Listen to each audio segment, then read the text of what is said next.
Hello, friends. Welcome to episode 241 of Storyteller Conclave. This is a show all about helping you run the best tabletop role-playing game that you can, whether you're a new storyteller or dungeon master learning the craft, or an experienced storyteller looking to take your game to the next level. I'm Sarah. I'm Rob. How we doing, Rob? I'm exhausted. Yeah, I know. Same, man. Not feeling like the greatest from lunch. Didn't even have dinner. I think also, like, because I'm tired, I've got that, like, stomach thing that goes with being tired. Yep. So it's all just a stack of... You're like physically out of it. I'm like emotionally out of it. That makes sense. So like between the two of us, I think we possibly have one working human being here. But I think that makes sense. Yeah. But hey, good news though is that we have a system spotlight tonight, and we kind of get to like, it's. I think it's kind of our comfort food, you know. I would say that. Did you grow up on Star Trek? I did. Like, I remember.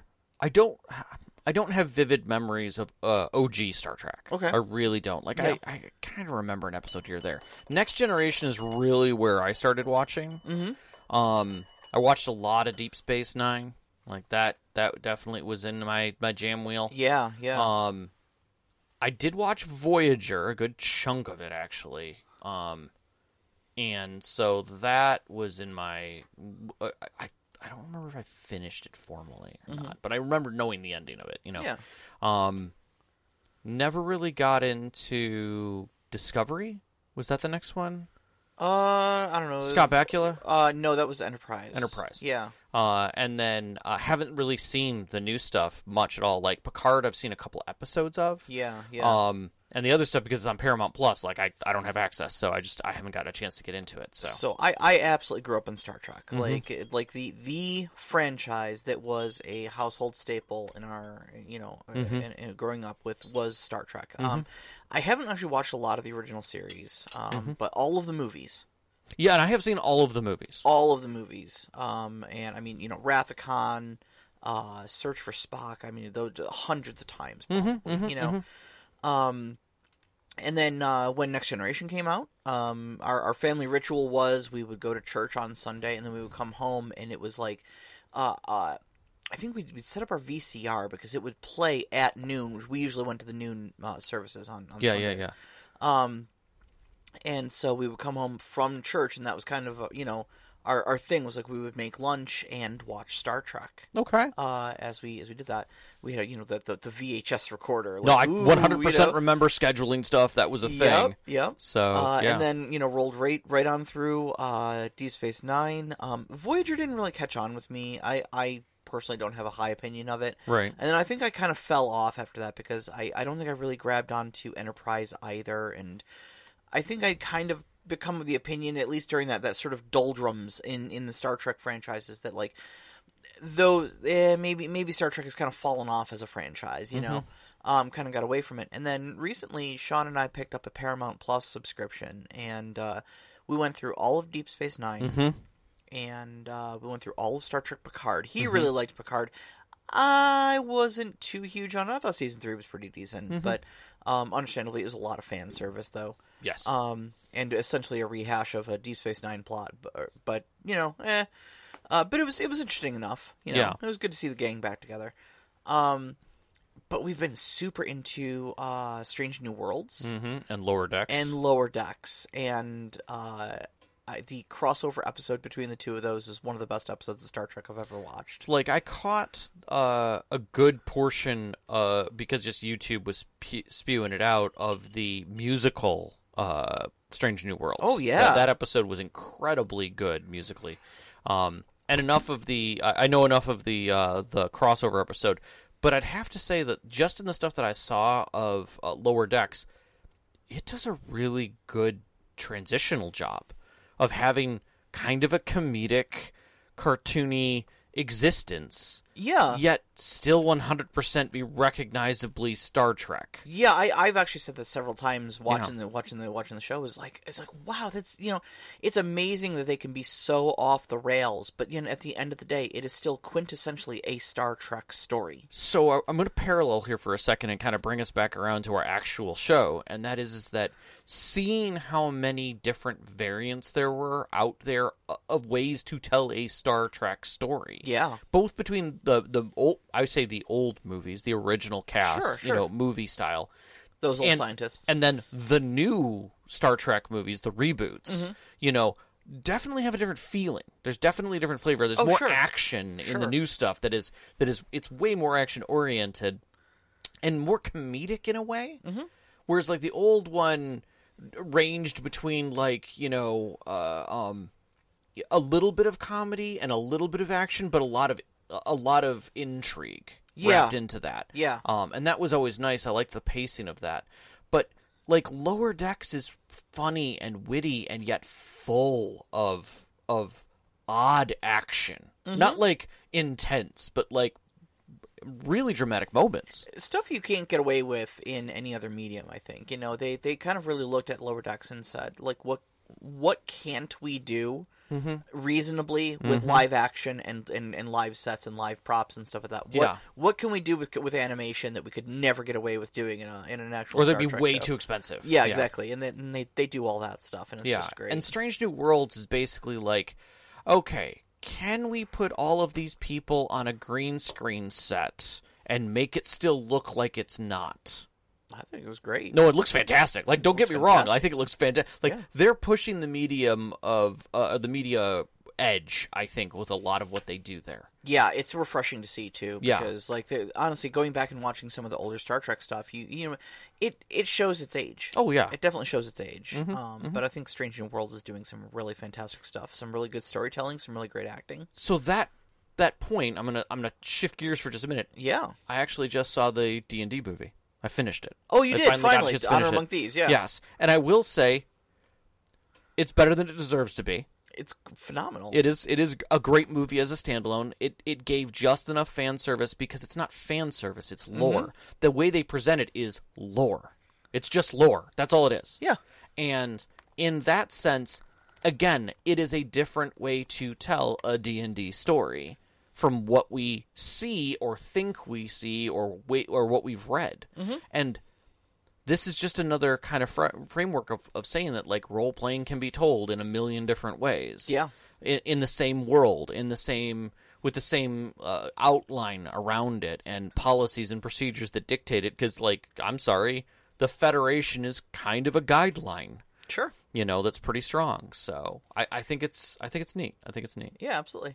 And I think Modiphius did a good job on it. I think Modiphius did a phenomenal job, and I'd like to let's deep dive that now. All right, I'm going to take a quick crash course in the history because honestly, there's not a lot with Modiphius. It's pretty much just right out of the gate. So they started in 2012, a small private company, like they're their own thing, which is nice.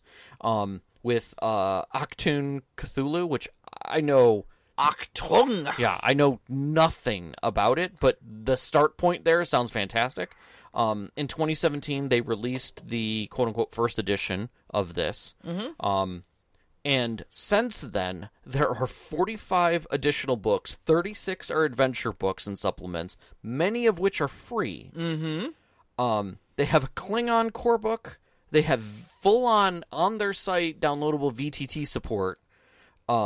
Tons of accessories, dice, screens, a tricorder edition that comes with some extra box stuff. Oh my god, have you seen did you see the box I for did. the tricorder? No, it looks like did. one of those old tricorder bags from the original series. Not to mention just a many plethora of resources. Like, if you put in Modiphius and Star Trek Adventures into a Google search, you will find stacks and forums and amazing sites full I of was blown content. Because I didn't bother to look. Right, Yeah. I've been just buried nose deep in this book, just trying to wrap my brain around the game mechanics and stuff like that, and also kind of with the like a lot of times like I'll skim through things for system spotlights and just kind of okay, I'll read it enough to kind of get the gist of it and then be able to convey it on the podcast, and then it kind of goes on the shelf. Star Trek is one that I really want to run, so I was giving this one an extra thorough read through. Yeah. And it's a thick book too. It's like 350 pages, I want to say. And I will say, sitting here in front of me, just early on, their quick start, which is free, you can get it on DriveThruRPG or on their site, is a great handshake at how the rule system works. It's not small. Yeah, the 364. Yep, in the main book. But the quick start is short, but it really dives into the rules. Like, it lets you know what the base rule set is and what you're getting into. gives you characters, gives you everything you need, and a mission, and an away mission. And I think all of that is necessary for it to get off the ground. But when you look at the quick start, you will get an understanding of what kind of rules you're really getting into. Yeah. And it's honest. It is an honest way. There's a lot of systems that when they hit their quick starts really slim down what you're being offered, so you're not seeing all the mechanics. Because of the way Modiphius designed this, I can honestly say you're really seeing all the mechanics. Yeah. You just don't recognize it until you get the book. And I having read through the main book, I might almost suggest starting with the quick start rules just so you can see them without the extra kind of, I'm going to say clutter. It's probably an uncharitable word. But without getting bogged down in little lore snippets and all the illustrations and the, it's kind of in a tone a bit like some role-playing books are, where it's like, welcome to the Federation, as a new starship captain, you're going to be on a life adventure. That's great. Teach me how to play your game, It does get to it, though, pretty quickly. But it does. And I'm not, like I said, we're not bagging. I think clutter is an uncharitable word, but you get what the gist is, I agree. But I mean, when I start talking about this, like this book really is packed. It is 363 pages, but it is dense because it's got so much. I mean, Star Trek is such a big, prolific IP. Let me just throw this out there. Yeah. It does in 70 pages. Now, that sounds like a lot. Okay, and I remember going through some of the 7th Sea stuff, but in 70 pages, it does a fine job of wrapping up Star Trek. And that is versus, and I looked this up, 837 and a half hours of content. 837 and a half hours of content. Not to mention 850 novels and 256 comics. My goodness. There is nothing close to that. And gigabytes worth of slash fic, if you know, you know. Oh, dude, yeah. So to be able to do that in 70 pages in the book and then wrap the rest of the feeling within the rules, within design, because there's all kinds of little bits scattered throughout the book that give you more and more feel. Yeah. I mean, I guess one of the gifts that Star Trek presented that this book just took in is captain's logs. And systems logs and reports. That's a big thing. But not only just from the Federation perspective, but you get like little Romulan Tal Shiar snippets and a little Dominion Jem'Hadar reconnaissance report and something from the Cardassian Union, some legate or whatever, writing a little thing about his encounter with the Maquis. So the setting and feel of this book, like the quick start, I think I said, like, kind of leans into the combat as a design choice of presenting the rules. And I understand why they did that. It is probably the cleanest view of the mechanics and gets everything out of the way very quickly. But that is not what this game is about. The game is not leaning into combat. It is leading into challenges. And through what we know of Star Trek, of exploration, science, diplomacy, adventure, but not necessarily like we're going to go out there and kick some Romulan butt. Like that's not the first step forward, and it's constantly reiterated throughout the book that that's not the case. That is not the story that they want told within these pages, even though it's very capable of doing so. Yeah, it offers you a lot of other tools. I mean, the combat section is honestly like what, 3 or 4 pages worth of a 363 page book. There's really not a lot of focus on it whatsoever. Yeah, other than to say, and I said that going to the quick start was that they use that because it shows all of the rules of how the rolls go, how momentum's used, how traits are used. Yeah, combat has its own unique systems to it, so it's very important to put those in a quick start because you want to be able to put all of the rules in front of them, and those are rules that exist. Without doubt. But when you get down to the main book, it's really not a big thing in and of itself, and it's also kind of buffered by if you are reading the ancillary stuff, not just the rules themselves. They do quite a bit of talking about how not all conflicts are to the death. Mm-mm. Not all conflicts are to the last man. You know, oftentimes people will flee, or your fight may be to cover an escape that you're already doing. You know, things like that, and that violence really should be kind of a last resort. You know, even then when you get into like the starship section too, they make note that like the Federation is not a military organization. Yes, we have phasers and photon torpedoes. We're not stupid. We have to defend ourselves. But we are not out there for conquest the way some other alien races are, you know? Yeah, we learned that war was bad. We are explorers and diplomats in this age. And that's really what you want to focus on. Yeah. But if you have to do it, here's the rules for jamming a photon torpedo up some warbird's ass. So yeah, and I really like that because it does carry through the tone of Star Trek all throughout it. So many other game systems that we've read in the past have given us that tonal whiplash of like, this is a game about peaceful exploration. Here's 57 pages of combat rules. Yeah. Only to remind you later that, oh yeah, this is a combat game. Yeah. We're just not going to say that outright. Yeah. So, do you want to talk about the rules a little bit? I do, but I want to preface something. Sure. When I read through the actual mechanics and I started looking through the copious amount of rules that are in this, it was daunting, without a doubt. It was. It is a lot of rules. But seeing, like, I think I made the point that it felt like a mandala.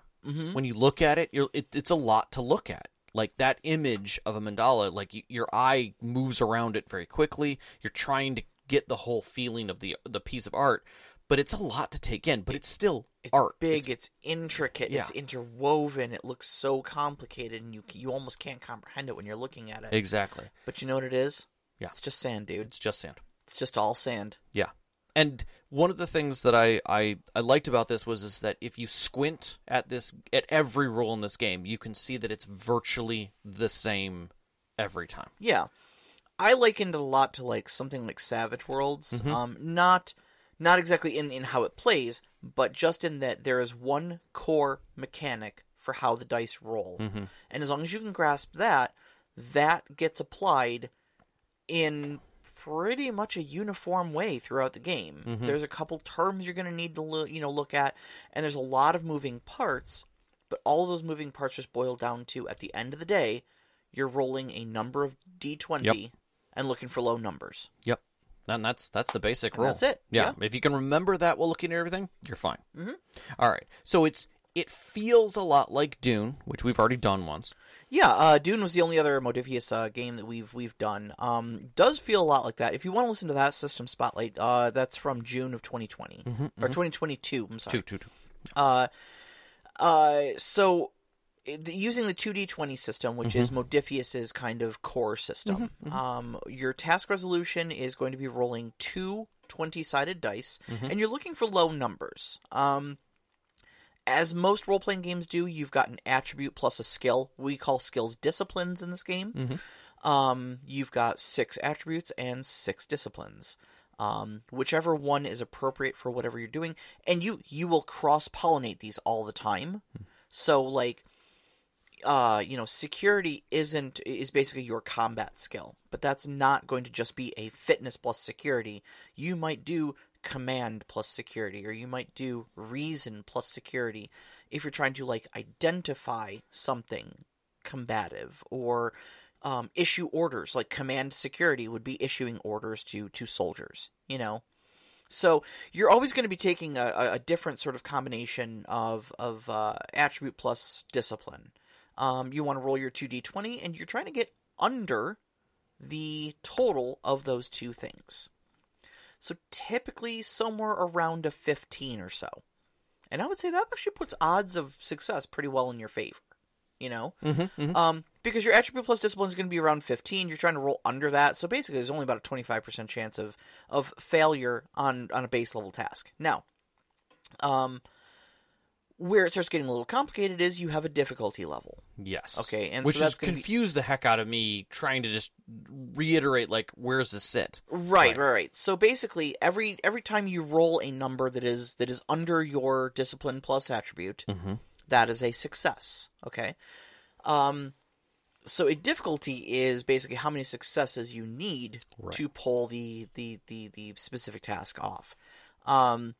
And so then you start getting up into like, well, if you need 3 successes, how do you do that on 2 dice? Mm-hmm. All right. Mm-hmm. If you roll a 1, that is a critical success, and that will count for 2. You have these things called focuses, which are like specialized areas of expertise. Yeah. They're just word descriptors.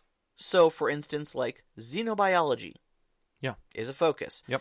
It's not attached to anything. It doesn't have to be attached to a very specific skill. Anything that has anything to do with xenobiology, if you can say, hey, I've got a focus in xenobiology, the storyteller will go, wonderful.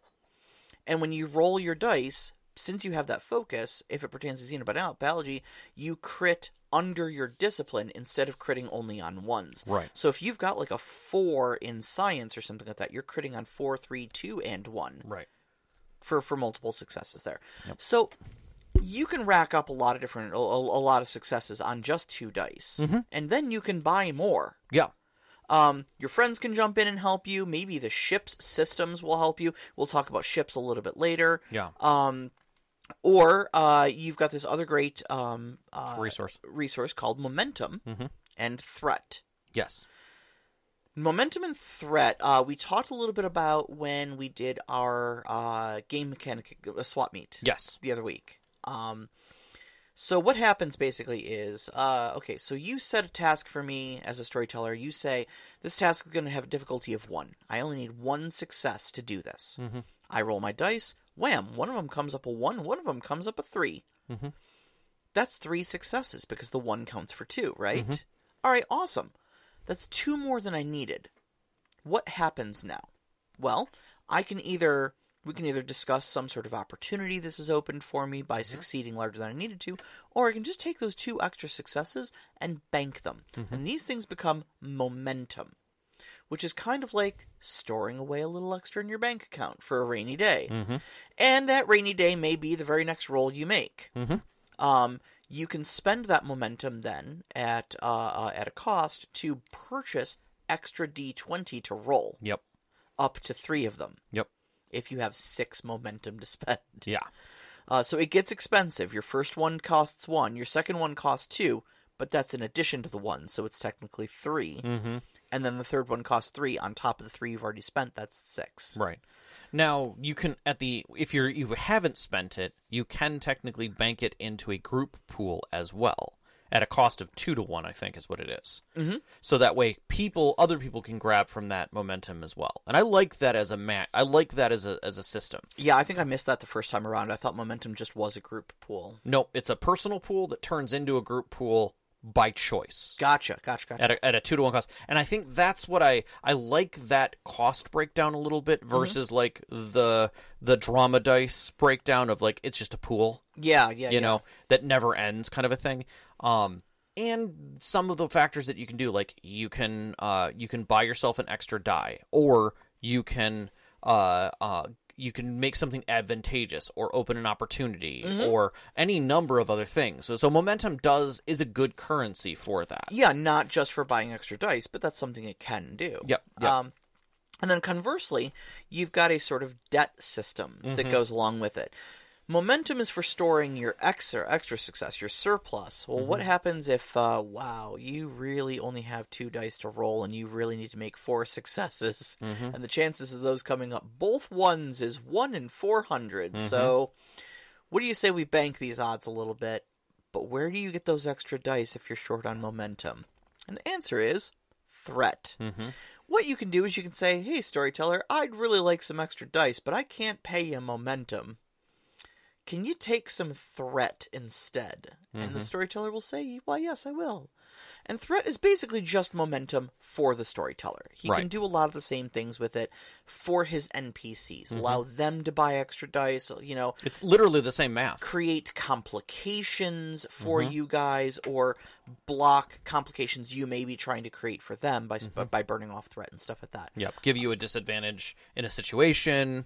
Yeah. Stuff like that, yeah. And so, and also, the storyteller may, there's also like a critical failure state where, depending on the, if you roll a 20, it creates a complication. Correct.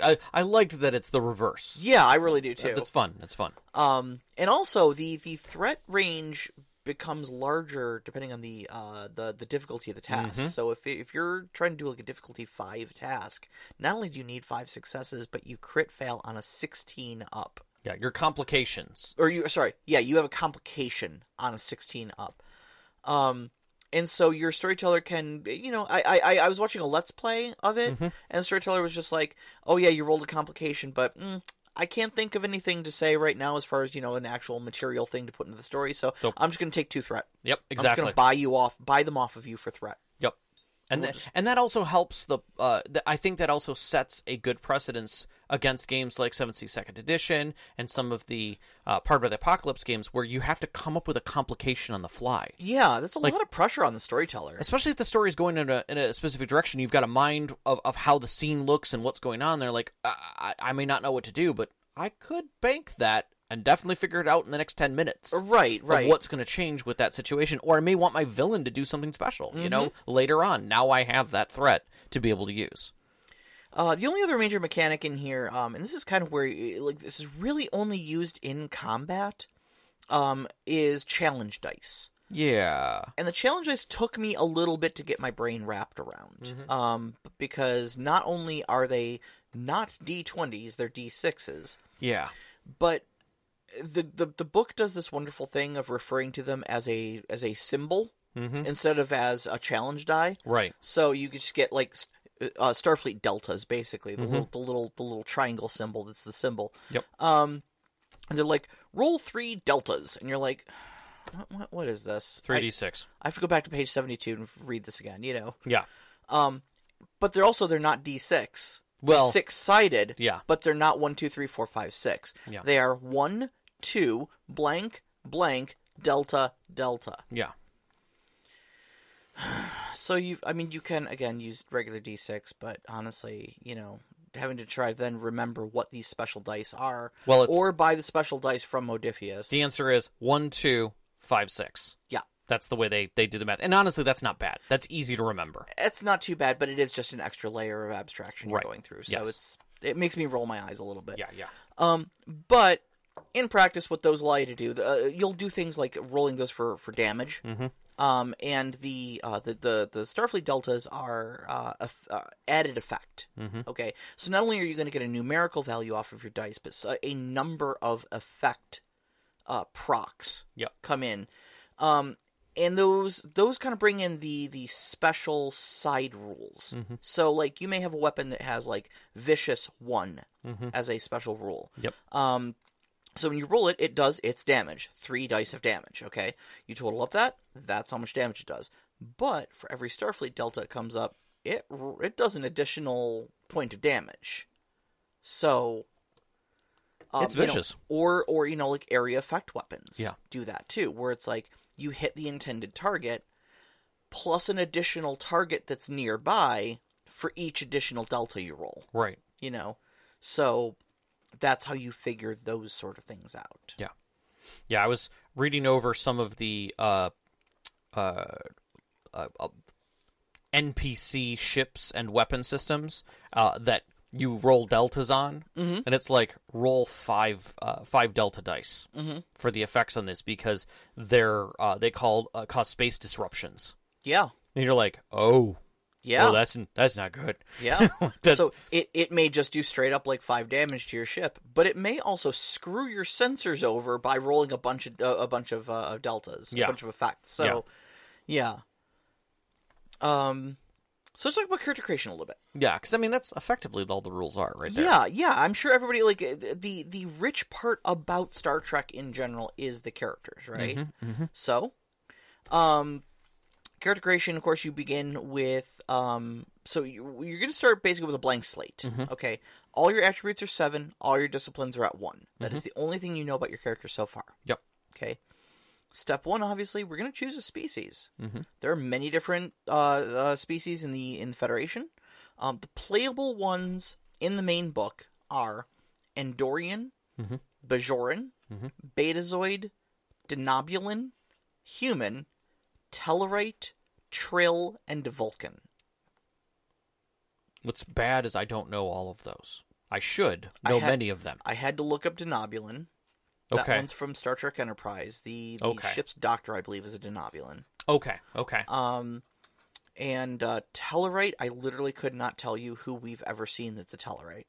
Oh, wow. Okay, that was the one that I definitely did not know. I thought a Denobulin was something else, but now that makes sense. I cannot think of a Tellarite character off the top of my head. Okay. So Knox in the Box says, excuse me, no Tribble? All right. There is downloadable rules for Tribble characters. Yes, that literally was a thing, and now you can get it directly off the site for free. Yeah. So yeah, that happened. But there are also, like, non-Federation races. Yep. In there as well. You've got, like, the Ferengi, the Romulans, Klingons, Borg, all that sort of stuff. There are rules for... they're non-Federation, so they're not in the actual character creation section. Right. But there's a sidebar under every single one of those that says, if you've got a weird exception, like Commander Worf, is a Klingon in Starfleet, Yep. Sure. Why not? Yep. One of the things I'll say right off the bat, because I know the way the life path system works in this is interesting, but within the DM section, one of the parts that it talks about is something that a lot of games don't, and that is, it says DMs should completely read over the character creation section and get to know it so that they can help their players when the player shows up and says, I want to be an engineer, not I want to be a Krill or I want to be a Betazoid. Right? They don't know those things because maybe they never recognize that. Like, they just know that they just know the position they want to be. They want to be a rising, soon-to-be first officer, or I want, I'm working on my character is going to be a night shift, a night crew, security officer who's who's basically just in Starfleet for the food and the money and travel, and what money? And exactly.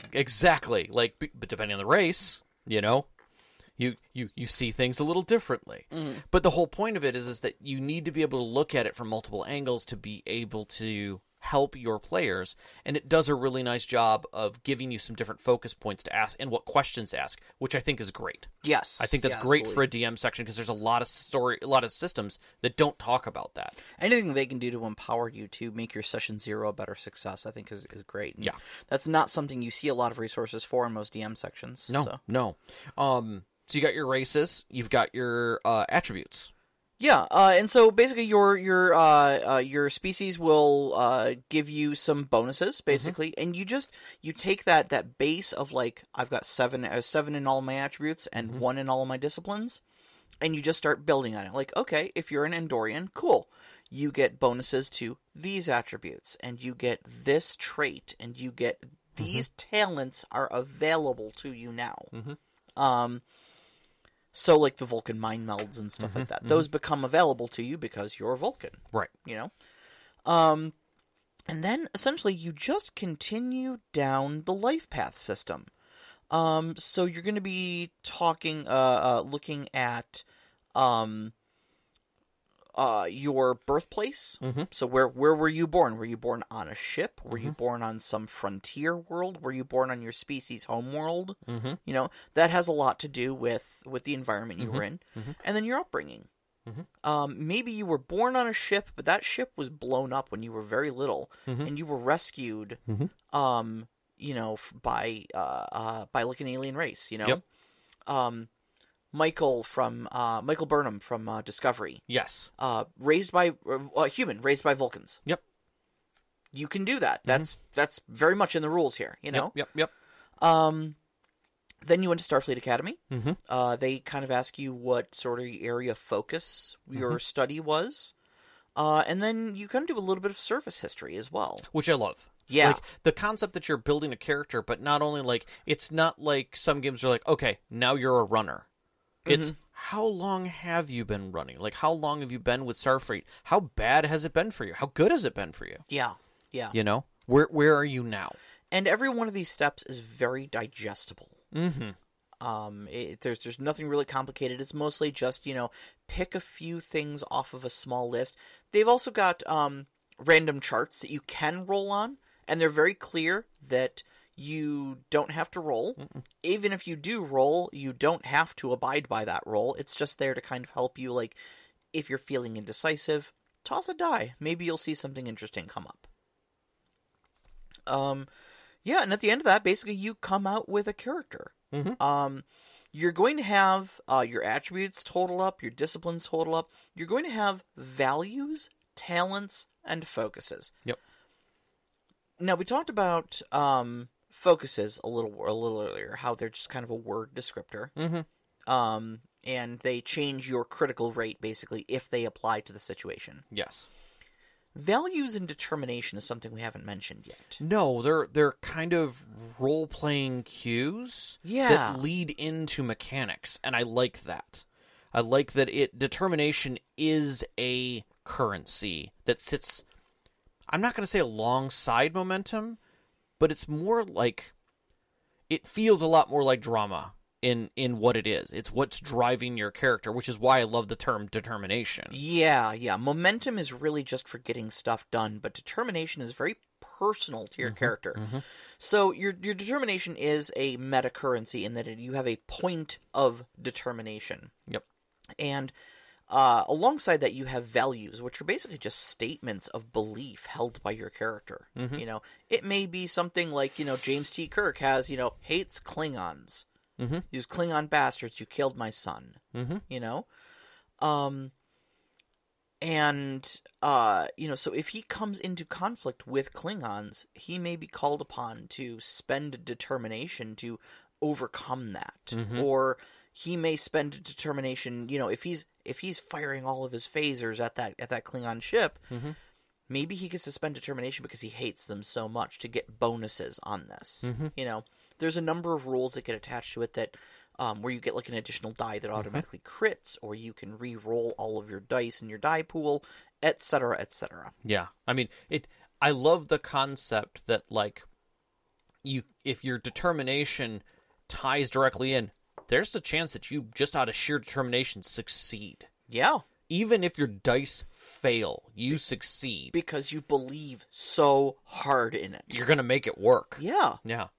Exactly. And we see this time and time again in the shows and the movies and stuff like that. That a character, especially like the medical characters, who are like, no, I'm not allowing this person to die. I am a doctor, damn it. I save lives. Yeah. Okay, spend determination, man, and make that medicine roll. Yeah. Yeah, I mean, it's going to succeed. Yeah. But the question is, was it a great success, or was there a cost? Right. And kind of in reverse, very much like Fate, where you can compel an aspect to gain a point of fate, the storyteller can compel your values. If they feel like that value, again, like maybe take the James T. Kirk example of hates Klingons, if he has to play nice with Klingons all of a sudden, that storyteller might look at him and go, Kirk, you really hate Klingons. You want a point of determination? You're going to have to act out on them, though. If he does, he's under no obligation to take the bargain. But if he takes that point of determination, he then has to act upon his value. He has to show that hate in some material way. Yep. And then they can also kind of be challenged and changed to show character growth. Yeah. And so you may find yourself like erasing, if Kirk has a good experience with Klingons, he may find himself challenging that value, and then at the end of the session, erasing it and replacing it with something better. Yep. Yep. There's the talents pool, which I think is great. 'Cause, I mean, they're kind of like edges or feats or like special abilities almost. Yeah, they're your typical I get to do a fun little trick rules. Yeah, they're nothing super, but they're enough that you can pull that card out every once in a while. And you get a couple of them too. Yeah. And then of course you've got the ones that are like specific to your species as well. So if you're playing a Vulcan, you want to do mind melds, awesome. That's a talent. If you're playing a Bajoran and you want to have an orb experience that gives you spiritual enlightenment, that's a talent. Yeah. Traits are kind of interesting because I feel like traits sit in the same place as values in that they're a thing that can be manipulated. Yeah. Based upon what it is. Yeah, probably. Because it can both be used as a advantage, often more times than not an advantage, versus a complication. Well, I don't know about that. Traits. Okay, so traits are just word descriptors. Yeah. Okay, so if you play a human, you get the trait human. Yeah. Okay, what does that mean? Well, I don't know until it matters. Right. You know, very much like how focuses are. They're just word descriptors. Yeah. They have no inherent value in and of themselves. But if the fact that I am human would put me at an advantage in a situation, I can say, I have the human trait. Yeah. And now suddenly my difficulty gets lowered for what I'm trying to do. I'm thinking back to Kirk and McCoy in the prison planet of aliens. Yeah. They were the only humans. Rorapente. Exactly. Like, that was not a trait that they needed there. No, and in that case, it would be a disadvantage, and it would make the things that they're doing harder. Yeah. And so, traits are... we talked a little bit about this also, I think, in a past show, where traits are just kind of like aspects on a scene. Yeah. You know? Feels a lot like fate. Darkness is a trait. Is darkness good or bad? Depends. Trying to shoot someone? Bad. Trying to hide? Good. Yeah, exactly. You know? Yeah, I there were a lot of times when looking over pieces like this and other aspects what we'll get to, that it felt very much like there were aspects of fate in this. There's definitely a lot of stuff that leans heavily on Fate's inspiration here. And I don't think it's a bad thing. No, it's a good... I think it took a lot of the best stuff of Fate, honestly. The easier, cleaner parts of it, yeah. Yeah, definitely. You had some thoughts on the rank and reputation system? Yeah, so the way that they handle... Because within the universe, the canon of the Federation, rank is important.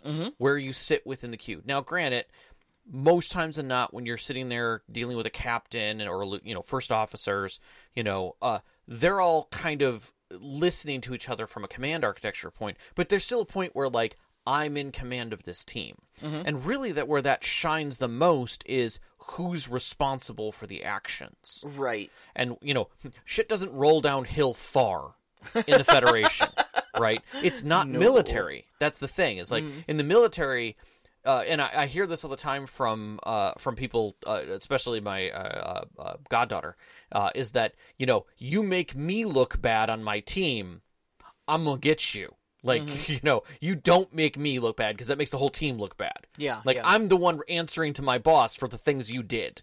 So don't do that. Like, I'll get you off my team as soon as I can then. My boss isn't going to yell at you. He's going to yell at me. Right. But I'm going to yell at you. Yeah. We're going to have a conversation, and that conversation is going to be raised. So that kind of plays out within these reputation because as you gain rank, you have this... just like the threat ratio opens up from, anything under 20 is fine, but as you start rolling against those reputation, because it uses the same D20 mechanics, now it goes down, as a captain, your chance for failure goes between 16 and 20. Yeah.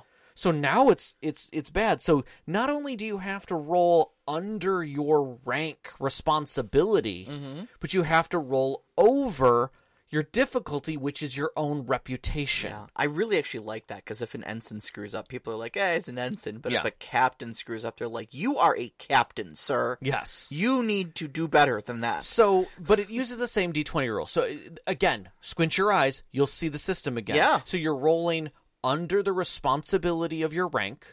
You're rolling above the difficulty, which is your current reputation level, which everyone starts at 10. Yeah. If you succeed at that, and your factors of success are basically determined by how much you screwed up versus how much you succeeded. And I like that it kind of totals up, like good things and bad things kind of wash each other, because then you don't really have that cascade of mess ups, but you also have that ability to do things where, like, take Star Trek 3, Right. You've got Kirk steals the Enterprise, breaks, doesn't he? Doesn't see break someone out of jail or something. But anyways, he commits several felonies, ending up in stealing the Enterprise, and then takes it to Genesis, which is a forbidden planet he should not be at. Whole place is classified. Whole system is classified. Right. But he comes back with Spock. Yeah. So they're like, we should court-martial your ass forever. Yeah.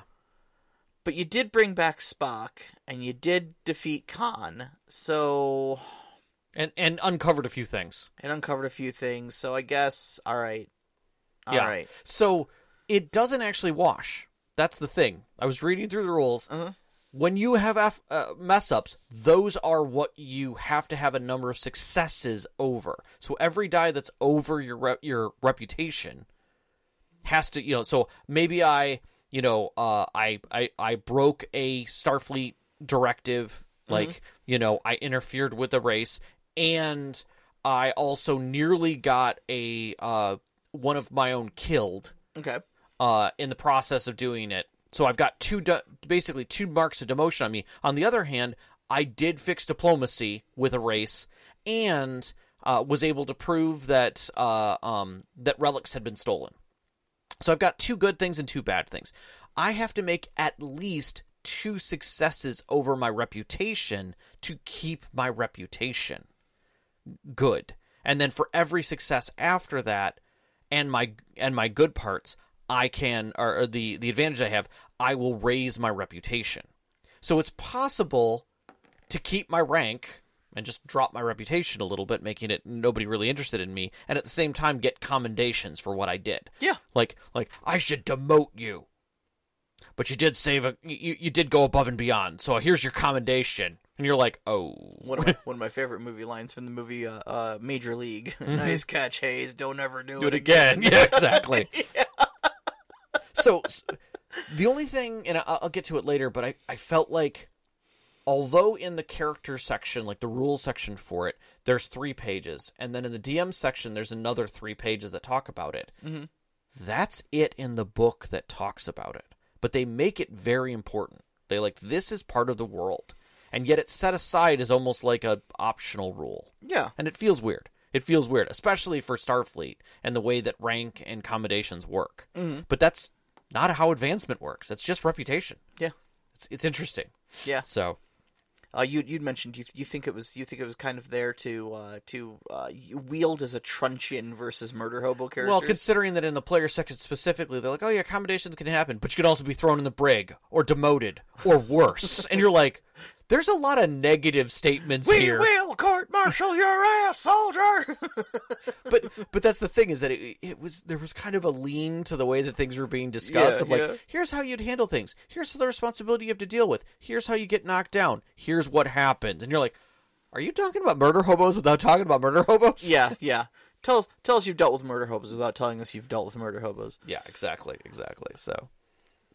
The section that I really liked in this, though, is where they start getting into ships. Yes. And I think it opens with a quote by Gene Roddenberry talking about how the Enterprise is actually the hero of the story. Yes. And it kind of goes from there. We've discussed earlier, or in previous shows, about how when you have a ship, especially in like a spacefaring game like this, like Firefly, that it's kind of an extra crew member. It in and of itself is an extra member of the party, because it has its own personality, it has its own place, and you care about it. It gets you from place to place, and the ship as a character, I think, is more strongly expressed, I think, in this system than I think I've ever seen it before. Right down to how you create the ship. Because it goes through its own, almost like its own life path system, which I thought was absolutely brilliant. You start off with a space frame, okay, which is basically just the chassis, okay? You're going to be a Galaxy-class starship. Yeah. Okay? Cool. Galaxy-class is what the Enterprise is. Yep. But this is your Galaxy-class. This isn't the Enterprise. Sure. Okay? Not every ship is fitted out the same way, okay? They all have a sort of base level of capability, but you then choose a mission profile. Yes. Okay, which is something like, are you a diplomatic vessel? Are you a deep sea or deep sea a deep space exploration vessel? Are you a quick response emergency vessel?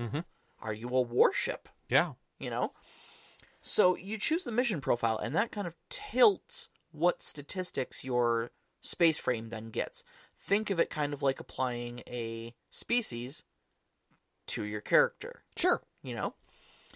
And then you go through refits, and this is the one that I thought was especially brilliant, because you can see this play out specifically in the shows. Okay?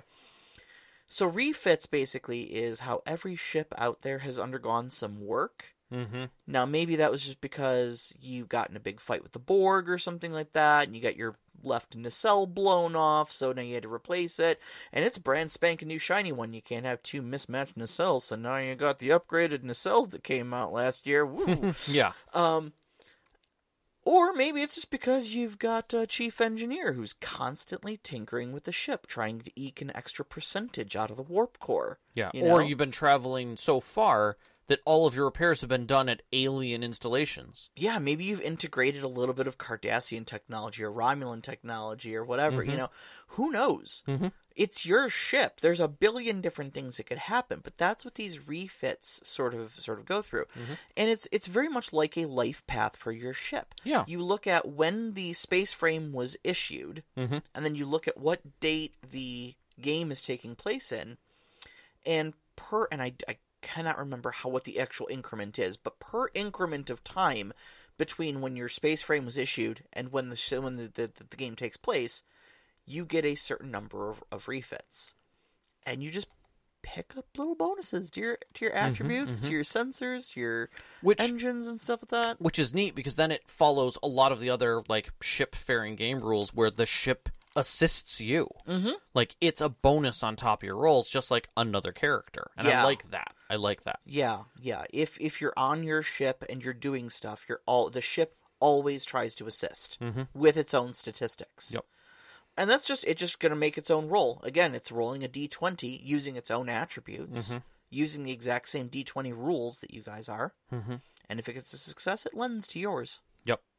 Now, I also see how you could use that in a different way when, like, you have those episodes, and I love using the idea of using it as an episode, where the ship is not under your control. Like, a virus is going through it. Some alien race is actually, binary, and they've hacked the main computer.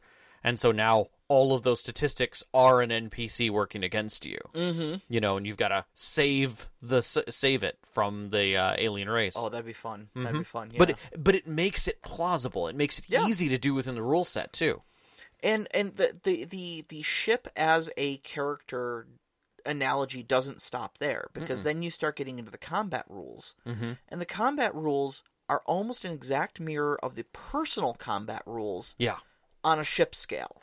Yeah. So, with that, we didn't really get too big into the combat. We're gonna run late with this show already without getting into the intricacies. Grab the quick start rules. You'll see it. They're all in there. They're all in there. But you've got stress, basically, which is you think of that like SDC or fatigue, if you're familiar with that. It's the amount of sort of damage or stress that you can be put under before it actually starts hurting you.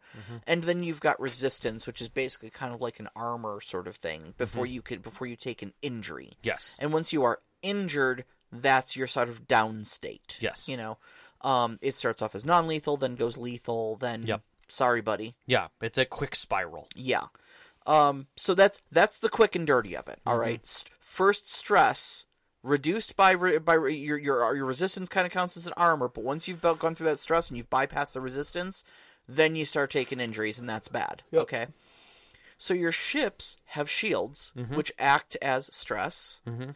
Their hull, depending on how big the ship is, there's a size factor to it that acts as its resistance.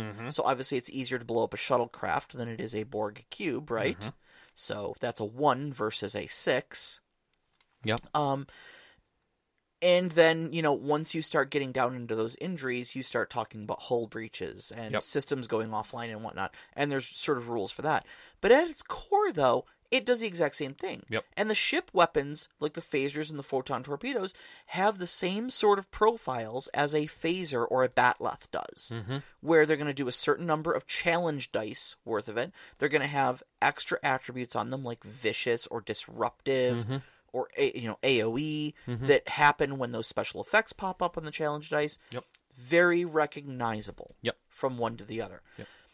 Where it kind of differs from a lot of other ship combat systems, though, that I've seen in the past, is a lot of other ship combat systems where they have that whole, like, well, the PCs take up their positions as, on the ship, and the gunner can fire the guns, and the helmsman can move the ship. Right.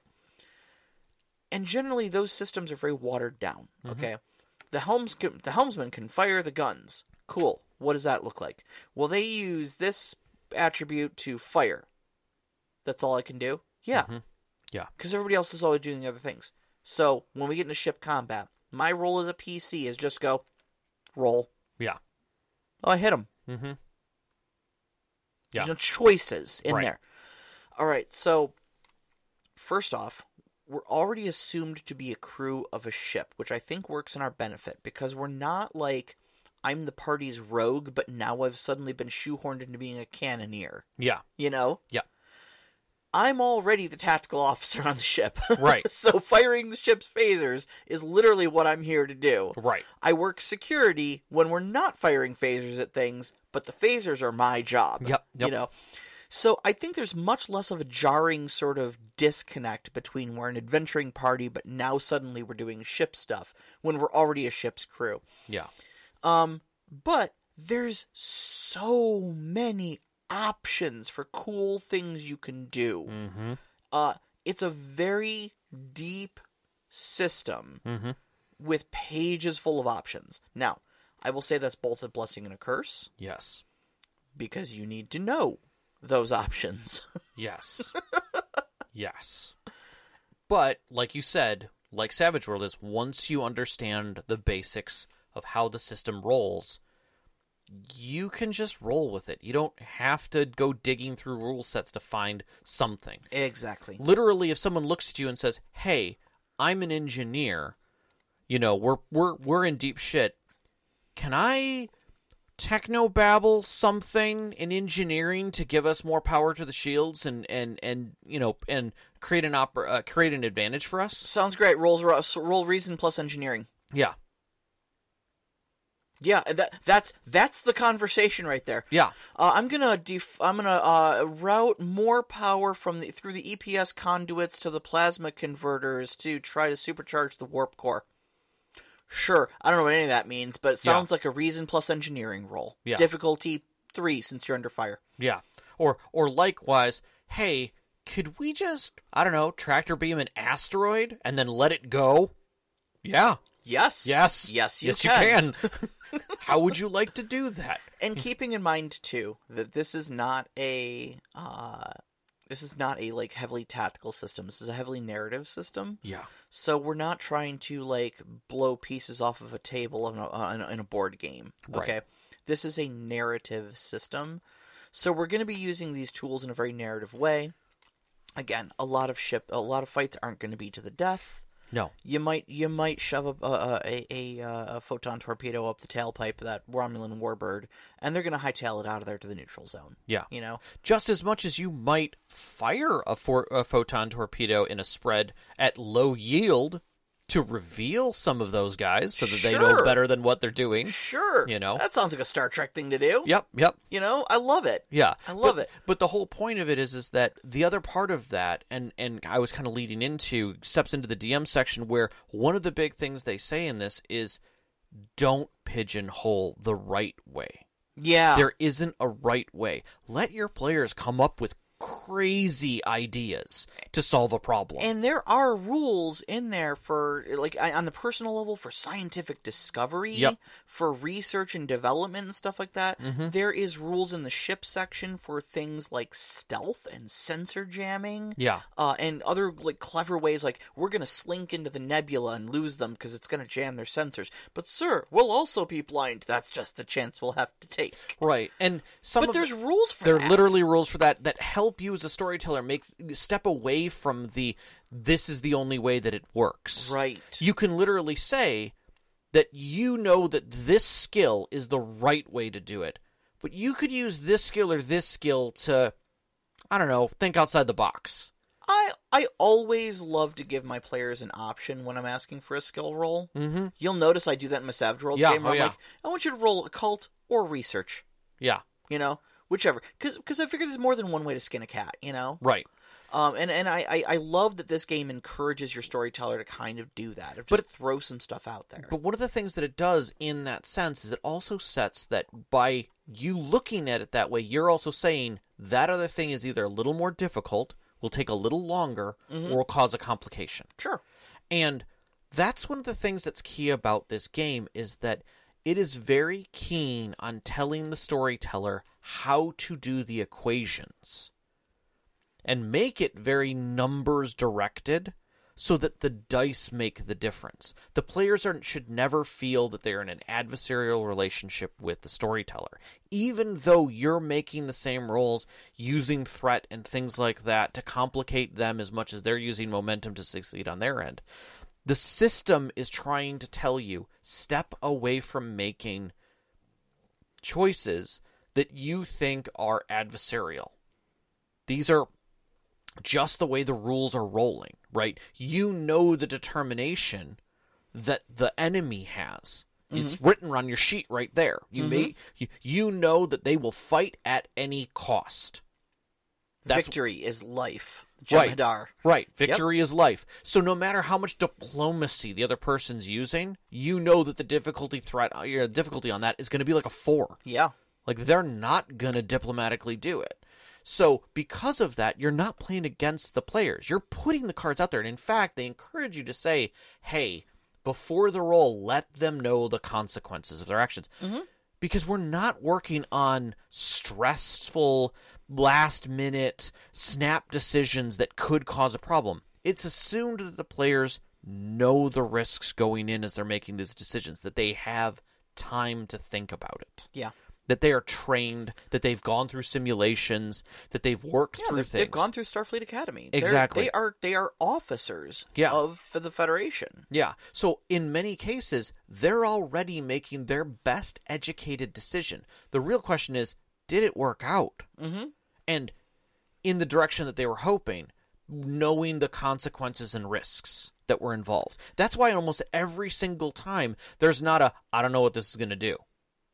That doesn't come up in conversation. And the thing is, it doesn't in the show either. Yeah, that's what I'm saying. Yeah, you know, you'll have like, you know, oh, we could duck into the nebula, and no one goes, okay, what would happen if we went into the nebula? God, I don't know. Oh, it's a huge mystery. No, your science officer immediately turns around and goes, sir, there's a lot of theta wave radiation in that nebula, which is going to scramble our sensors in a very specific way. We're not going to be able to do X, Y, and Z. Right.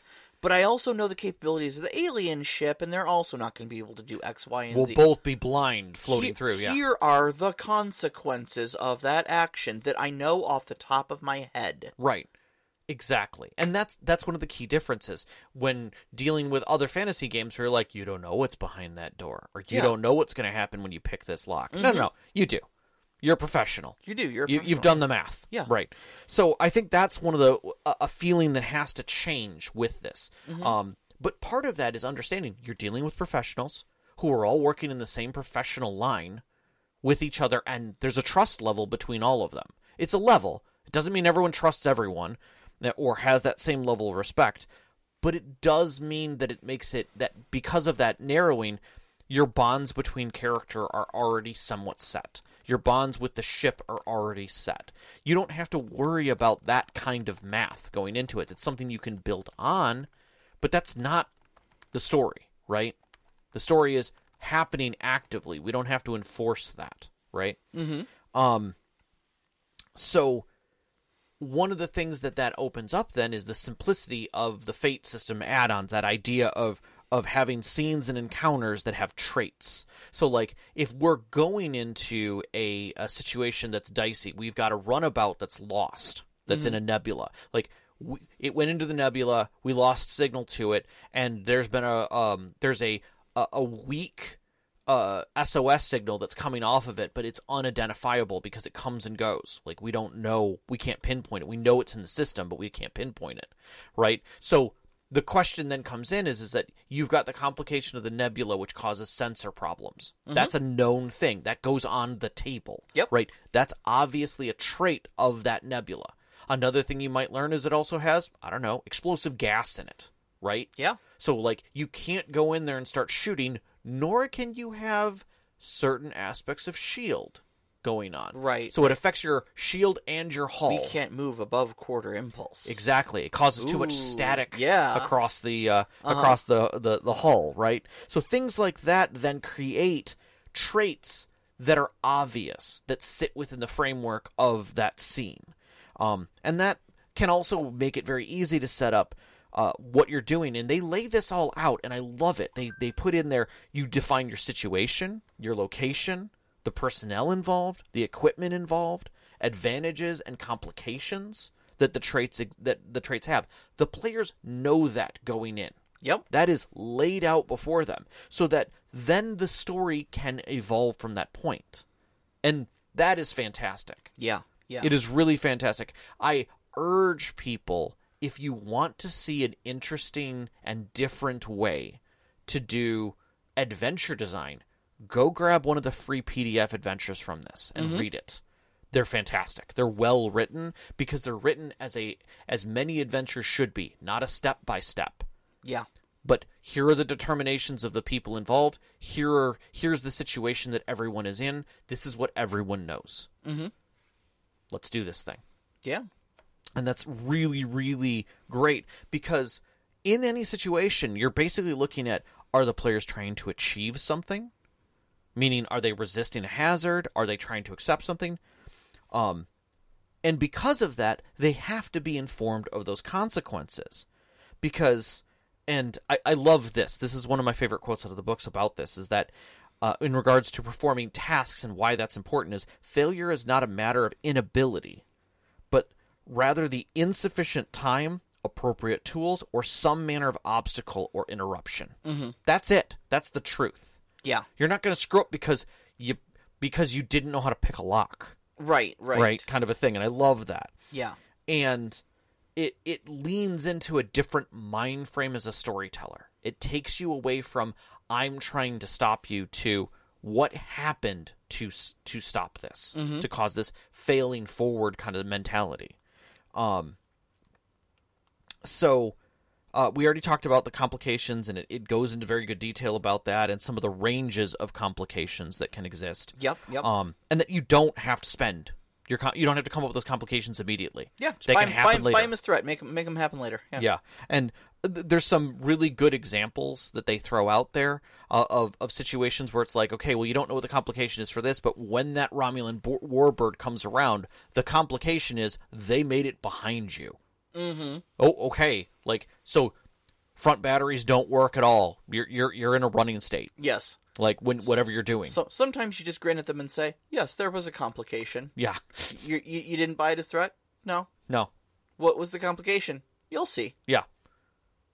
Okay. Thanks. Yeah. Exactly. And that way you can do that. But one of the things that they talk about is when a task goes to zero, meaning basically it's an instant success for the player. The players can still roll on that to build momentum. To make any scene meaningful. Yeah.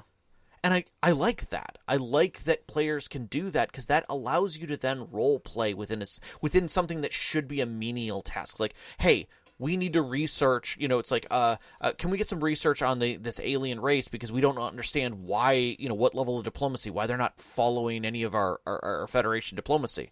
Let me do some research on them and I'll see what we have in our archives. Mm-hmm. Can I, okay, I can tell you that. Can I roll on that? Yeah, go for it. Sweet, I got like 4 successes. Awesome, that's a lot of momentum.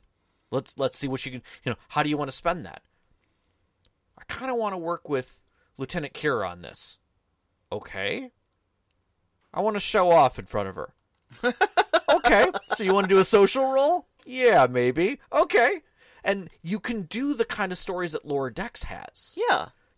Where whatever your task is also pushing story momentum in a different direction. Honestly, any of the old Trek. Yeah. But when you had 26 episode seasons, that was one of those big things that like I really got from watching Deep Space Nine again, is that we don't have the 26 episode season anymore. We have like 10 and 12 episode seasons where we don't have enough time to let characters just breathe and goof off and socialize and play darts in Quark's bar. Yeah. Or go do their little World War II fighter plane simulations in the holosuites and whatnot. We don't have any of that. No. We don't have Jadzia playing Tonga with the Ferengi. No. We have 45 minutes straight through of a movie effectively. Yeah. To get in, do a thing, and get out. Right. And maybe have a little character interaction and a whole lot of drama. Yeah, so it's good. It's good to have those little scenes in there where you've got like a 0 level task, just building some momentum and just build some character along with it. So one of the other sections that they threw in here was the Final Frontier, and it's kind of just this culmination of here's the stuff that we're not making heavy rules for, but we want to show you can do, like dealing with aliens and space and technobabble of the universe. Like, what does all this really mean? Like how do we handle this? And they discuss it very well.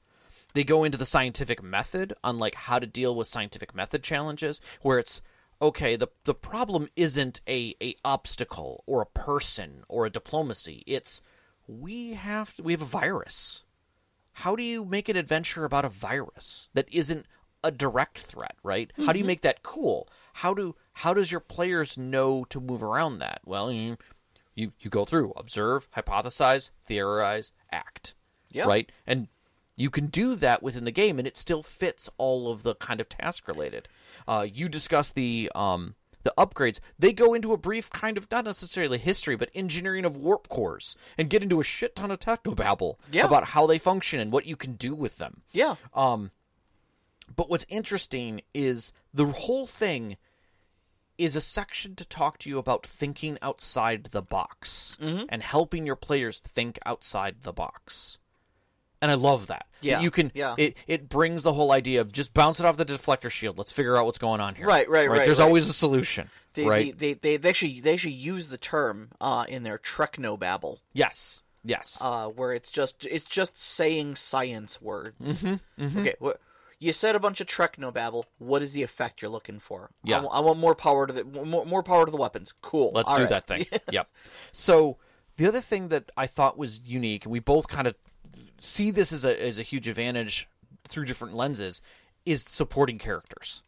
Yeah, I wanted to talk to you about this because this is something we saw in Dune. Yes. Originally, and I thought it was just a Dune thing. Nope. Okay, but then we come here to Star Trek Adventures, and they're like, well, yeah, maybe, the ship's doctor isn't going to go on the away team diplomacy mission. Why would he? He's the doctor.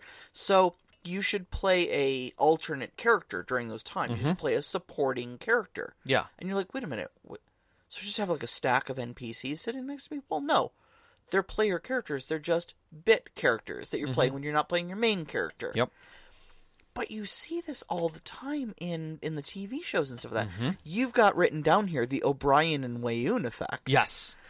Where you have a character who is meant for an episode or two suddenly become a main character because maybe the away mission kind of made you like this character, and maybe the other players want that character around too, so they keep making cameos, right? I love that idea. I mean, you do it a little bit within our game, but like if we were in control of those other characters when our other characters were busy, like if there was just a mage thing going on and now all the fighters have to play mage characters. Right. I hand you Mirabelle. I hand someone else Tulsi. But I think having that I have a character. I don't necessarily have Mirabelle, but maybe I have Alexi, right? That's a mage that I can play. Sure. But the thing is also the level of the leveling in this game is so simplistic that it really is mostly based on the dice. There is obviously advancement, but the point is that it is relatively flat. It is not a high advancement game. That's not what this was designed for. And in fact, the advancement section is, I want to say, like, what, a page and a half? Yeah, and it's very just like, oh yeah, if you have a milestone, and then there's also a mechanic where people basically vote on who was the MVP for the day. Yeah, which totally feels like Mouse Guard. Like 100%. It really does, yeah. I was looking at the situation, looking at that, and I was saying, this feels like Mouse Guard and 7C First Edition, where it was like, hey, did your plot come around? Mm-hmm. Yeah. Take a point. It feels very much to me like the rules are that you're already a very capable Starfleet officer, and your advancement is not going to be a increase in personal power. It's going to be maybe an increase in rank, which will come with privilege and possibly an extra talent or something like that attached to it, because your rank actually has a talent attached to it. Sure. But that's about it. Yeah. Like, you might look, okay, congratulations, Ensign, you're now a lieutenant junior grade. Yeah. Like, great. Cool. Yeah. Or even, like, realistically, maybe your position changes. Like, oh, you've been moved off of the Cecil. You are now going to be at Starbase 2715. Mm-hmm. Lieutenant. And you're like, oh, and now you get to pick a crew. So now you get to, you might, pick some people to go with you, right? And ask them to be, put underneath your command, and you might have some new people too. So one of the things the game does lean into is like, is this episode highlighting a certain character? Great. That doesn't mean other characters can't have known them, these new side characters, and that's fantastic. There's nothing about that looks that I think is bad. I think it's great. I wish more game systems that had flat situations like this would lean into these rules. Yeah. Yeah, absolutely. But I will say, as a whole, the DM section is good. It teaches you how to really run the game in a lot of detail. Yeah. Like, it goes through all of the aspects that you may have to do in it, and presents them in a bite-sized way, but wrapped with tons of examples, which is great. But it leans heavily into reminding you that this is a game about exploration and problem-solving and people, not about run and gun and combat and tactics. Yep. Like, don't go in that direction. So, all right. So, you want to do our closing thoughts? I think we have to. Yeah. Because we have questions after this. We do have questions after this. We're already running late, like we do on System Spotlight Night every single time. All right. So, what do we think it does well here? Personally, I think it handles a very big IP. We are talking several TV series with 7 seasons of each under their belt, and a multitude of animated series and movies and all that jazz. Like you said, 800 and some, 860 some hours of content. Yeah, currently, and I think it handles it in an impressively detailed yet playable way. Yeah, I mean, and you could very easily make the mistake of picking little things to make it very detailed, make each race exceptionally detailed. And this does some broad strokes to say, effectively, it's just an advantage, and this is just a disadvantage, but doesn't state that openly. Yeah. It's under situation. Yeah, right. Yeah. And I think it sits at a nice intersection of crunch and flexibility. Yeah. I think that there is some detail to the rules, but I think it always comes with a sense of, these are just vibes. Yeah. Do what feels right with the rules, but here's your general problem-solving mechanic, and you should use those to make the vibes, happen. Yeah, and Modiphius knows what they were doing with this. They did a great job of building the book to feel like Star Trek. Short of that physical book being a data pad, they did a fine job of putting in the art and mixing art with example. Mm-hmm. And I love that. I love when art and example. For me, reading through the book was still a lot of block text, but they did a great job with the layout to make it still legible for someone like me, where my eyes glaze over and over too much text. Yes. So good use of art, good use of color, good use of space. The PDF is well designed as well. So also, I think the Modiphius captured the tone of Star Trek very well. Yes. In not only the system, but how the rules are written and how the rules are encouraged to be used. They understand that Star Trek is a story about a progressive future where we seek diplomacy and exploration and nonviolent resolutions, rather than just being like, we've got phasers, let's run and gun. Yeah. Or we're indestructible and can't be stopped because we're the Federation, Right, exactly. I mean, there is a scientific innovative system for Pete's sake in there, And I will say that going off of that, there's a lot of detail in this book about Star Trek, but it's not so much that it's the Silmarillion of Star Trek in 200 pages. Right. Right. It's enough information to get you to where it leaves you in the book from the Federation's perspective, but gives you all the other little details of where, what does the universe look like? Mm-hmm. What does a nebula look like? If you're not at a astrometrics degreed person who understands what a quasar is and what an Oort cloud is, and the difference. If you haven't clocked triple digit hours in Elite Dangerous, exactly, like I have. what is an anomaly and what does it look like in space, right? Versus like being involved in one, and how much can you bend races and things like that to make new aliens? It's all there. Like, it helps you heavily. The better part of that is that it's also backed by a craptastic number of resources. Yeah. Like, if you think you want to run something from a specific episode in certain race in Star Trek, you'll find it. It's out there. Yep. There's probably even a Let's Play that includes it, which there are tons of Let's Plays. We spent a good 20 minutes just scrolling through Modiphius's PDF selection for this game specifically. Not even the PDF selection, but the additional stuff that other people have also generated that they link to happily. There is, I crap you not, a character pack for the Star Trek animated series, not Lower Decks. Yes, the Star Trek animated series based on the original series cast. Yes, there is a mission pack for that. Yes. So, like, literally anything you want resource wise from Star Trek, it is out there. Yeah. My final thought is I think the DM section is good.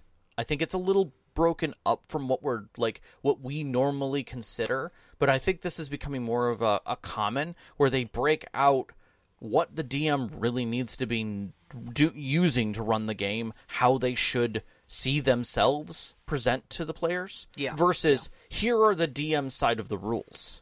Like, that's broken out. Because there's no reason why the players can't see that. Like, we used to have a section of, like, don't read after this because these are secrets. There are no secrets. There's no secrets. There's no secrets. It's just like, stop here because you're a player. Mm-hmm. Like, if you don't want to read more, just don't read more. You You're don't good. have to read any of this stuff. You're good. You've already read a lot. Yeah. Thank you for getting to this point. Exactly. You can rest now. Storytellers, we're sorry. That being said, the rule book is dense. You could hurt somebody with that book. Oh my god, as an avid Trekkie, okay, I gave my credentials coming into this show, man. I'm gonna say I've been living, eating, sleeping, breathing Star Trek on the way in here, and man, I found this book daunting to get through. There is so many little sidebars with lore snippets and artwork and various other little embellishments that kind of, like I said, I used the word clutter earlier, And as I am talking about the bad parts of the bad aspects of this, I will say that, it is a little cluttered. All of it's on topic. All of it lends to learning about Star Trek and the universe there. But man, it may also have contributed to quite a bit of the page count of a 363-page book. I agree. I'm going to straight up say this. I agree. The average Star Trek, like the mean average Star Trek watcher, of our age and older, may have a hard time holding that book in their hands for an extended period of time. It is that thick. It's got 2 C's. But also within that is an unbelievable amount of detail and crunch. Like, reading through the rules, you are reading effectively the same rule set that 2D20 challenge rating success in different formats throughout the book in different ways. And that it feels like the game is the book is just full of crunch. Like, all these rules that you just have to remember all these little details and things for. Like, I feel like the DM screen would be ridiculous. Probably, yeah. And not because it needs a bunch of charts, but because the flow chart for do this, add these, subtract these, based on these, creates these, for this, end result is this, complication, advantage. Like, it's going to just be this long flow chart. Mm-hmm. But that flow chart now has to include every variant for all the little crunch and the name changes. Yeah, yeah. That go through that process, whether you're doing it as combat, or doing it as a task, or doing it as a scientific endeavor, or doing it as reputation, or doing it as social. I think this is definitely going to be one of those systems where, like, once you start running it, once you run it a couple times, you're going to be like, okay, I get it now, you know, and it'll just roll off the tongue. And then you pick a new system, like the scientific discovery system, and someone's going to be like, I want to do a scientific discovery, and you're going to stumble with that once or twice, and you're going to be like, okay, I got it now. And you're going to slowly pick up all the game systems until they're just fluid, kind of like they are with Savage Worlds. Yeah, with very us now, much so. you know? Very much so. But man, yeah, the trek to get there, pardon the pun. I will flat out say the session 0. Or sorry, session 1, your milk run. Yeah. Choosing what you do for a milk run has to depend on your players. You can't just say the milk run incorporates all the rules. No. You're in trouble. No, if you pick think some that you're very basic encounters and you go with that. Yep. You give them some challenges. Maybe you give them like a test firing range to shoot at. You know, Kobayashi Maru them, whatever. Right? Whatever you need to get them through basic 2D20 challenge rating kind of crap. We're going to go to an outpost. We're going to be resupplying them. Oh, Romulan Warbird shows up. They go, grr, we don't like the Federation. We go, pew, pew. They go, oh, you're right. Bye. Yeah. And that's the milk run. Yeah. You know? Yeah, exactly. And the thing that got me was that, like, and I'm sure there's other places, but the reputation system, it felt like it was an afterthought because it's not even on the character sheets. Yeah, that's when it's not on the character. That's yeah. Like, come on, guys, come on. I get you. I didn't even look at like the advanced character sheets that you find online, but I'm willing to bet that's the case too because it's not in there. They don't even discuss it in the quick start. And then the character sheets in the book don't have reputation listed anywhere on there. Your rank is literally a statement. But there's no reputation. It feels awkward. It feels awkward. Yep, there it is. I'm got the book open right now and I'm Yeah. just looking just to double check to make sure neither of us missed it. And yep, there is no space for reputation on here. There's your whole character creation. Yeah. There's species, rank, environment, upbringing, assignments. I mean, arguably you could maybe put your reputation in parentheses after your rank or something like that. But there's no indication you should. Correct. Right. Yeah, and that's the part that always bugs me is that if you can't see it on the sheet, then it's not important. Yeah. It's not something I need to know. Yep. So, and then that puts it right back square in the hands of the DM of going, okay, well, what do I have to keep track of? Right. And it shouldn't be that. Yep. So, all right, let's get to questions, and then I got one question at the end for you that didn't get asked. Yeah, sure. So. All right. So Nevim asks, does the game help you create a Star Trek-like adventure? Without a doubt. Very much. Without a doubt. They absolutely understood the assignment. Yeah, and 100% I will say this, don't. Go grab one. Right, there are so many out there. If you want to play as Klingons, there's a bunch out there too. Created by the same people who wrote the damn book, created a ton of crap. It's free, it's available. Go steal. Not steal it. Go take it. They want you to take it. They want you to fund. There's a bunch of it is free. Yeah, and most of those PDFs have 5 adventures or more in them. Yes. When I run this game for you guys after my Elder Scrolls game is done, I'm almost certainly going to just be grabbing a nice big adventure that's like 8 sessions long or something like that, and just running that. So, does the book teach you? Yes. Should you go and play other adventures that are already available? 100%. Yes. Because you have to understand what they're trying to present. Yep. It is not a do this, then this type of adventure. Yep. It is motivations and direction. How's this game system been changed to fit the Star Trek universe? I don't think it's been changed really. I mean, the core of Modiphius's D20 system is there, and it is fully in effect. I will the say momentum and threat system is there. Like, it feels like you can pretty much, if you've played Dune, I think you can do this. I think that the ship as a character, Yeah. as kind of a floating table character, a la Kids on Bikes. Yes. Kind of, not exactly, but kind of. Yeah, in that spirit at least. In that spirit, I think that was a little bit of a change. And then the second is the more direct discussion about supporting cast. Yes. I think if Dune had the same type of discussion, they did it, but they did it differently, and it wasn't as obvious. Yeah, Dune felt like it was like, okay, so like, you call up an espionage contact you have on a different planet, and they say they can get you the information, but it may be costly. And you can influence that remotely. Sure. Or you can go do that mission. Right. Whereas this is just like, no. Your character's literally working in engineering right now, while the rest of this team is going to the Starbase. So go be someone going to the Starbase. Yeah, don't sit out the game because there's no reason for the chief engineer to be off the ship right now. Yeah, and go be someone who can be off the ship. And by the way, when you have to do the shippy things, you're your character. Mm-hmm. Cool. Yeah. But you can be in that scene, doing things in that scene. Exactly. Why not, right? And who knows, maybe Ensign Redshirt then gains a personality. Maybe he becomes a running character, Do you even know my first name? Do you even... I love that. How much of Star Trek do you need to dive into this game? None. The book helps you enough. Okay. I'm going to say this. I'm going to put this one right up on the shelf. For the purpose of this question, I'm putting this one on the shelf right next to Dresden Files. Do you have to have read the Dresden Files books to play Dresden Accelerated? No. Should you to understand a single word of what's being said? Probably, yeah. There is so much information presented in this book. It is presented. So the answer, with all due technicality, is no.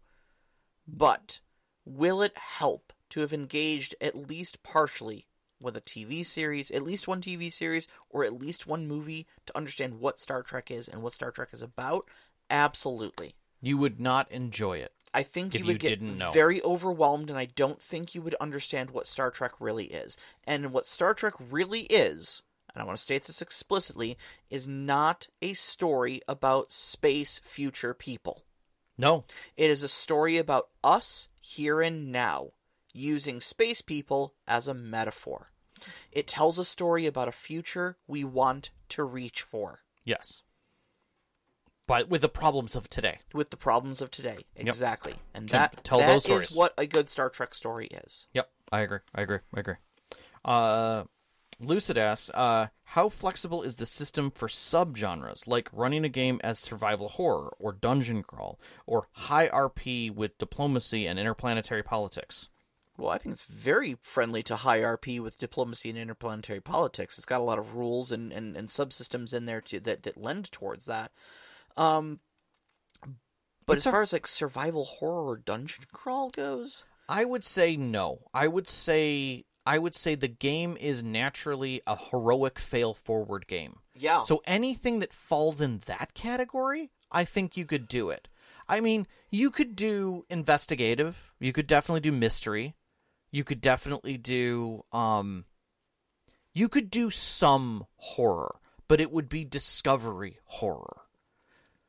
You could do tragic war. Yeah, but again, the context, like you're stating, is we're not trying to tell a far future story here, right? Yeah. We're trying to talk about today. So if the argument is, and I'll straight up pull it, is that the diplomacy problem is that we have a race that is mathematically saying that the species needs to be non-binary, and you find a cultural outpost of this that was lost that is not, that is 100% binary, and that they want to eradicate it because it's an imperfection in their society. Yeah, that's your story, and you find out like this is a grim, dark tale of what's going on there, and how are you handling that? Mm-hmm. Like, you have diplomatic relations with this giant race of binary people, and that's okay, and then you find out they're going to eradicate their own?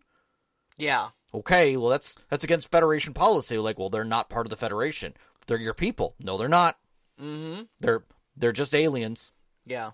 And now you have to deal with that situation. So I think in that sense, it truly depends, even if you're going into the subgenre, how you're telling the story. And if it fits within a heroic, fail-forward manner, you can make it work. Yeah, I agree. But I agree. I don't think horror, like Cthulhian horror or dungeon crawl, is going to work. Yeah, there's much better systems for it than that. Yeah. Much better systems. You should look elsewhere. So, my question, which we often get, but we didn't get this time, was, would you say this is good for a first-time storyteller or a first-time player to RPGs? This is a lot. First-time storyteller. I mean, maybe. I think if the first-time storyteller is very invested in Star Trek, I think that would be impetus enough for a first-time storyteller to dig in and use the resources available, especially the quick start rules, some of the free adventures available and whatnot. Yeah. There's enough crutches that are up there and readily available that a first-time storyteller who is enthusiastic about Star Trek could absolutely pick this game up and run it. Yeah. And I dare say the same with a first-time role player. I think the mechanics are friendly enough to a player, especially. I think a lot of the difficulty curve on this game is on the storyteller, because the storyteller needs to know the correct mechanics to employ at any given time. Yeah. My take on it is a lot like you did, like with, I think that knowing and being enthusiastic about the setting is going to push you into it. That being said, the quick start was enough to get me everything I needed. And that alone tells me that's good. Yes. Right there. Yes. Now, the other part of that is, if I'm an existing storyteller in another system, is it going to be challenging for me to move into this? And my answer to that one is not as much. Because everything is not similar enough to be confusing. They've flipped the dice. It's 2d20. Your d6s aren't d6s. Like, it's enough that you're like, I have to rethink this whole thing. It's not close to D&D. Yeah. It's not close to Shadowrun pools. It's not close to Savage World. It's its own thing. But it's not confusing. Yeah. The rules are the same through each one of the sections. Your brain naturally picks up on that process. So coming from it, like, you can see influences, like Fate, like the Powered by the Apocalypse stuff is in there. There's all kinds of good tells that if you know those other systems, you look at this and squint and go, I see what you did there. Nice job. Yeah. I like that. Especially the Fate stuff, yeah. Yeah, especially the Fate stuff. I think it's a great addition to see in there. But that kind of stuff helps you kind of squint and go, oh, I see what you... Okay, I now can pick that up, right? Because it's no longer a heavy mechanic lift, right? It's a simplistic mechanic lift. It's adding something that makes sense to remove cascading need. Yeah. You know, Shadowrun did cascading needs of, like, this plus this minus this plus this, and you're like, okay, I got to keep track of all that. No. It's dark. Is that good or bad for you? I don't care. Like, you tell me. Yeah. Right? We'll figure it out from there. You know, my character is got good vision. Sure. Okay, well, I guess that dark doesn't matter to you. Right. Oh, there's subspace interference. You know. Okay, well, wouldn't that scramble their sensors as they're searching for us? Probably, sure. Yeah. And it's those little things that help remove the concern, but also give a very central point for everyone at the table to know what the math is. Versus looking up a chart or looking up a workflow or comparing numbers on their sheet to try and match things somewhere else, right? That's all gets very challenging. I think BattleTech did a good job of, like, look at the board where the mechs are. What's that number? That's the number I need to know. Yeah. What color is it? What's the number? I know what's going on. Yep. Because it's visually in line with me. I'm presenting to you what needs to be known as a storyteller, and you're presenting to me the things that I need to know to make the scene. Yeah. To make the scene different. And that, I think, makes it good. Yes. So, I like that. All right, dude. I'm going to put a bow on this one. Yeah, I think so. Alrighty. Felt good for a last one of the year, and it was beefy. It was beefy. Yeah, really good. And I'm very much looking forward to running this once my Elder Scrolls game is done. So. Yep. All right, so next week's topic, we're going to talk about handling stealth scenes. Yeah. So, yeah, I mean, like, from pretty much every game system, you've got somebody who's going to play some sort of a sneaky character, from your D&D rogue to, a stealth assassin with camo, active camo and or a Shadowrun even like Gange or something. A group being stealthy. Right. I love the concept of the big guy doing the Kronk thing. Hiding on the wall, and everybody's just kind of staring at him like, what the heck is this guy doing? But we want to make sure that people have more options under their belt than just, okay, you roll stealth, nobody saw you, you did the thing. There's a lot more better ways to do that, and, what happens if guards see you and whatnot, so... Yeah. So we'll discuss that next week. In the meantime, you can find us on Twitter at @ST_Conclave, on Instagram at @ST_Conclave. Listen to us live every Wednesday night at 7 p.m. Eastern Time on mixlr.com/storyteller-conclave. And join us up on our Discord. We'd love to hear from you. Specifically, if you have played other Modiphius games other than Dune and Star Trek, do they do the go play an NPC thing? I want to know. We want to know. Hit us up on Twitter or our Discord. I'd love to hear from you there. You can find the link on our Twitter as well as storytellerconclave.com, our website. We'd also like to thank our Patreon supporters who help us every single month, especially our name members, Knox in the Box, Subjet, the Arcane Asylum Veteran, James, Sam, Sean, and Sparkle Motion and Hulu. We appreciate all your support. Our pre-show music is by Arcane Anthems. You can find them at patreon.com/Arcane Anthems or on YouTube Music at Arcane Anthems. And our intro music is Beyond the Warriors by Geefrog. You can find them at geefrog.bandcamp.com. And our outro music is Only Our Footprints in the Sand, which you're hearing right now, by Mid-Air Machine. You can find them at freemusicarchive.org. And a big shout out, as always, to our families, Vicky and Sean. Thank you so much for loving and supporting us and watching a lot of Star Trek with us. All of our friends who sat with our tables over the years to give you these great stories to share with you, and you, every single one of our listeners. We love you so much. We love you guys. Live long and prosper. Good night.